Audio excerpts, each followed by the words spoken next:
Can you hear me? Καλώς ήρθατε στο ταξίδι μου. Τα θέματα του ταξιδιού θα είναι τα εξής.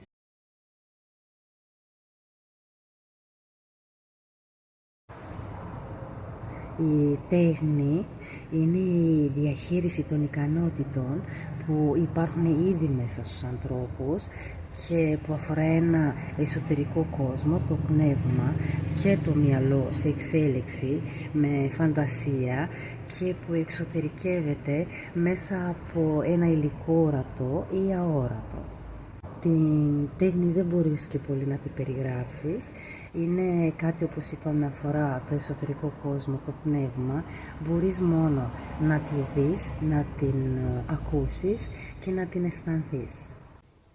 Η τέχνη που προέρχεται από τη φαντασία του μυαλού και καθοδηγείται από το ένστικτο είναι ατελή στη λεπτομέρεια, αλλά σαν εικόνα και εμφάνιση είναι πάντα κάτι μοναδικό και διαφορετικό και σου βγάζει ένα θετικό συναίσθημα. Η τέχνη που προέρχεται από μέσα μας, από το ένστικτο, θέλει πάντα να εκφραστεί, γι' αυτό και βγάζει πάντα ένα θετικό συναίσθημα και καμιά φορά το ονομάζουμε το φως της ψυχής και πάρα πολύ κόσμο, ας πούμε, μπορεί να το θεωρήσει η απόδραση από ένα εξωτερικό κόσμο.